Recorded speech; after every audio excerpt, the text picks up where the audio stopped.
곤혹스러운 말씀을 하나님이 아브라함에게 하셨습니다. 아브라함은 절대로 순종할 수 없는 불가능한 명령을 하달받은 것 같습니다. 본문 1절 말씀에 보니까 하나님이 아브라함에게 찾아오셨을 때, 하나님이 아브라함에게 말씀하셨을 때 아브라함을 시험하시려고 그를 불렀다. 하나님이 아브라함을 시험하시려고 불렀습니다. 아브라함의 믿음을 시험했고 이삭의 순종을 하나님이 시험한 거지요. 오늘 본문은 아브라함의 순종 이야기, 아브라함의 믿음 이야기인 것 같지만 사실은 아브라함의 믿음 이야기에 못지않게 이삭의 순종 이야기이기도 합니다. 그래서 아브라함의 믿음과 이삭의 순종입니다. 하나님께서 저와 여러분들에게 이런 명령을 했을 때 우리가 기꺼이 하나님을 믿을 수 있을까? 순종할 수 있을까? 이것이 오늘 설교의 핵심입니다. 우리가 다 잘 아는 대로 아브라함이 100살에 낳은 독자 이삭을 하나님이 번제로 드리라고 명령하셨습니다. 사라가 90살 때 아들을 낳았습니다. 아마도 사라의 생리는 30-40년 전에 끊어졌지 않을까 생각됩니다. 늦게 생리가 끊어지면 50대 후반, 50 정도 되면 자연인 상태에서는 생리가 다 끊어지고 그 다음에 출산할 가능성이 없습니다. 그런데 하나님께서 기적적으로 주신 그 아들, 약속을 통해서 주신 그 아들을 하나님이 번제로 드리라고 말씀하셨을 때 그것은 하나님의 시험이었습니다. 하나님이 아브라함을 저울에 달아서 지금 재보는 거예요. 아브라함은 그것을 알았습니다. 히브리서 11장은 이때 상황을 이렇게 이야기합니다. 아브라함이 시험을 받을 때 믿음으로 이삭을 드렸다. 아브라함은 시험을 받았습니다. 아브라함은 하나님께서 하신 시험을 믿음으로 승화시켰고 믿음으로 이삭을 하나님께 드렸습니다. 그런데 아브라함의 믿음은 11서 11장 19절에 그가 하나님이 능히 이삭을 죽은 자 가운데서 다시 살리실 줄 생각하신지라. 만약 자신이 아브라함을 아들 이삭을 하나님께 드린다면, 죽인다면 하나님이 다시 살려주실 것을 아브라함은 믿었습니다. 이것이 아브라함의 믿음입니다. 하나님께서 이제 아브라함에게 요구하신 것을 통해서 우리가 알 수 있는 것은 하나님이 하시는 일은 언제나 옳다는 이야기입니다. 그렇습니다. 하나님이 하시는 일은 언제나 옳습니다. 언제나 정당하고 언제나 하나님께서 하시는 일은 틀림이 없습니다. 우리들이 하는 일은 옳을 때도 있고 틀릴 때도 있습니다.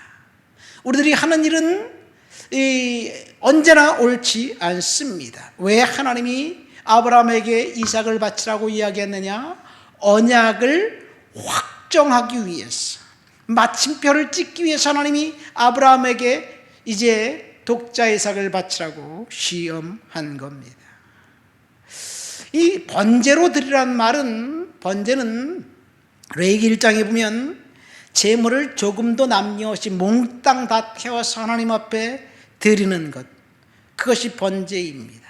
이 번제는 제물 한 토록도 남김없이 다 태워드려야 되기 때문에 철저한 자기 복종과 자기 부인, 그리고 하나님께 의탁함을 의미하는 것으로 영원한 예배의 모범이 됩니다. 그래서 구약 성경에서 제사, 예배하면 번제입니다. 그런데 하나님께서 사람을, 아들을 번제로 드리라는 그 요구는 사실 하나님의 속성에 맞지 않습니다. 하나님이 가장 증오하시는 그 문화가 인신제사 문화입니다. 사람을 죽여서 신에게 바치는 그 행동, 그 행위는 죽을 자에 해당합니다. 그런데 고대 사회에 어떤 나라건 어떤 문화건 어떤 대륙이건 모든 문화에서 인신제사의 풍습이 있었습니다. 심지어 우리나라에도 있었어요. 심청전에 나온 이야기, 심청이를 바다의 용왕의 산채로 풍덩 빠뜨려 드리는 거 인신제사입니다. 신라에서 전해 내려온 에밀레종 이야기 인신제사입니다.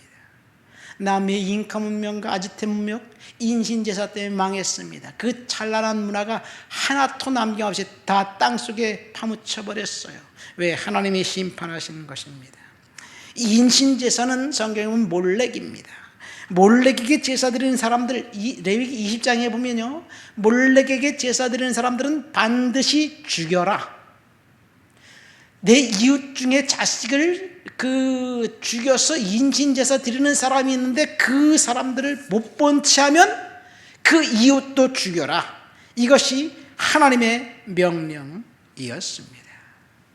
그러니까 하나님은 이삭을 죽여서 나에게 바쳐라 번제를 요구한 것 하나님의 성품에 위배됩니다. 그러니까 하나님은 그런 명령을 했다면 하나님이 또 다른 계획이 있는 거예요.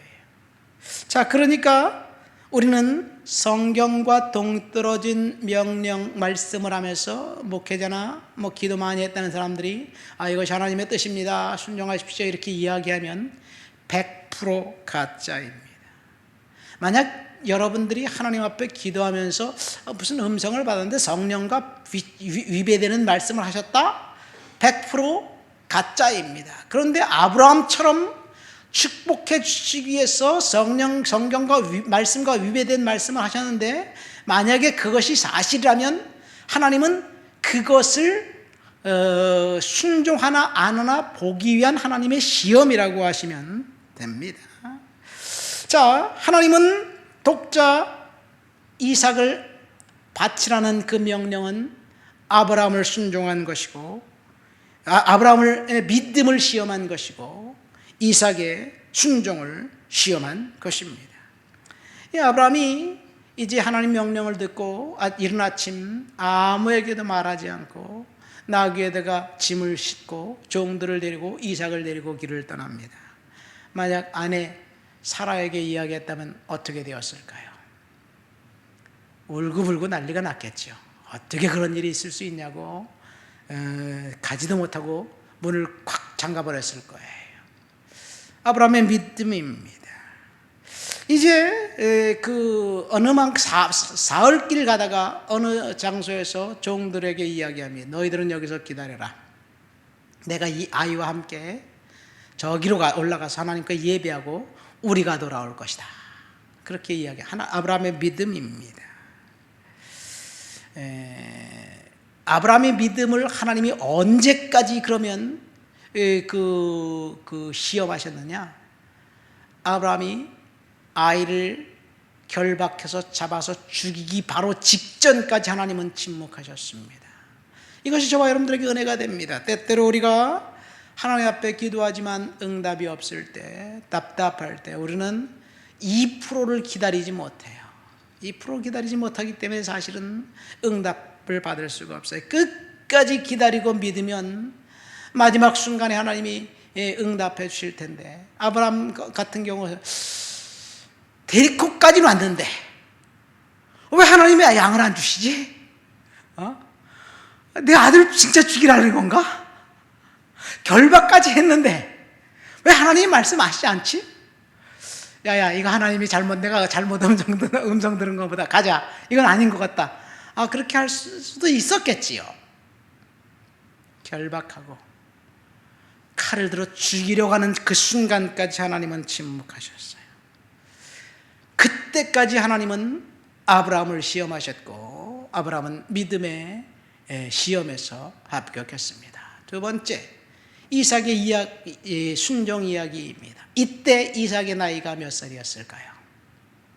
5절 말씀해 보니까 아브라함이 내가 그 아이를 데리고 저기 가서 예배하고 우리가 다시 오겠다라고 했는데 NIV 성경에는 the boy라고 되어 있습니다.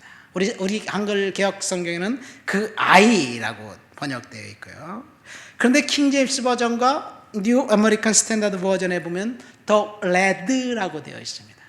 이 킹 제임스 버전은 원어를 직역한 거예요. 레드는 이 보이보다 나이가 좀 많은 아이예요. 한국어 사전에 보면 젊은이 혹은 청년 이렇게 번역됩니다. 이 유대 역사학자 요세퍼스는 이때 이삭의 나이가 25살 정도 되었다라고 이야기합니다. 이삭이 25살에 20대예요. 더 레드인 것을 볼 때 20대 초반인 것만은 틀림없는 것 같습니다.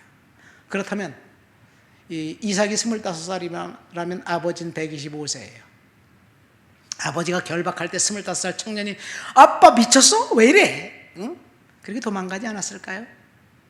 근데 이삭은 아버지가 하는 일에 순순히 묶였고 제단 위에 올려졌고 칼을 들 때도 아무 소리 하지 않았습니다.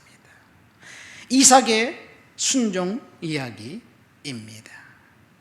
하나님께서 이삭의 순종하는 것을 저울에 달아보신 것이고 시험한 것이 됩니다. 그래서 이 이삭의 순종은 훗날 그리스도의 표상이 됩니다. 이삭이 제단 위에 이제 희생 제물로 번제물로 올려진 것은 예수님께서 십자가에서 이제 대속 제물이 되신 것을 예표합니다. 그러고 보니까 이삭은 예수님과 닮았어요. 출생부터 예수님과 비슷합니다. 이삭은 하나님께서 아브라함에게 계속해서 내가 너에게 아들을 주겠다 예언을 통해서 낳은 아들이고, 예수님도 하나님께서 메시아 예언을 허락해 주시면서 예언을 통해서 이 땅에 오신 분이 메시아입니다. 초자연적인 출생도 똑같습니다. 90살 먹은 사라가 생리가 끊어진 지 35년이 지난 그 파파 노인 백발 할머니가 아들을 낳을 수 있다는 것은 인간의 과학과 경험과 인간의 신체로 불가능합니다. 파파 할머니가 아들을 낳은 거나 10대 소녀가, 남자를 알지 못하는 소녀가 아들을 낳은 거나 동일한 맥락의 기적입니다. 출생 순간부터 자연 법칙을 따르지 않았습니다. 이것이 하나님께서 하신 일입니다. 번제단 위에 올려진 이삭은 십자가에서 이제 달려 돌아가신 그 예수님을 예표합니다. 이삭은 아무 소리 하지 않고 번제단 위에 올려졌고, 그리고 예수님은 하나님 아버지 앞에 이제 100% 순종하면서 나의 하나님 어찌하여 나를 버리셨나이까 절규하면서까지 하나님이 순종을 받아들였습니다. 근데 그 엘리 라바 사막다니는 이미 다윗을 통해서 예언한 것이었지요. 아브라함의 그 믿음과 이삭의 순종은, 특별히 이삭의 순종은 그리스도의 십자가를 예표합니다. 그래서 아브라함과 이삭이 믿음의 조상으로 축복받은 거예요. 말씀을 맺습니다. 오늘 하나님께서 아브라함에게 불가능한 명령을 하신 장면을 통해서 아브라함의 믿음과 이삭의 순종이라는 제목으로 우리는 설교를 들었습니다. 이것은 아브라함의 믿음 이야기이기요, 그리고 이삭의 순종 이야기입니다. 어쩌면 아브라함의 믿음보다 더 위대한 것이 이삭의 순종이 아닐까 생각하기도 합니다. 이 장면에서 우리는 아브라함의 믿음 이야기는 많이 들었지만 이삭의 순종 이야기는 그렇게 별로 듣지 않았어요. 중요한 것은 이삭은 순종했고 하나님은 그들을 받으셨다는 것. 이 이야기를 통해서 전체적으로 저와 여러분들에게 하나님께서 주시는 말씀은, 하나님이 하시는 일은 언제나 옳다. 두 번째, 하나님은 끝까지 우리들을 믿음을 저울로 달고 계셨다는 것. 끝까지 인내하고 기다려야 됩니다.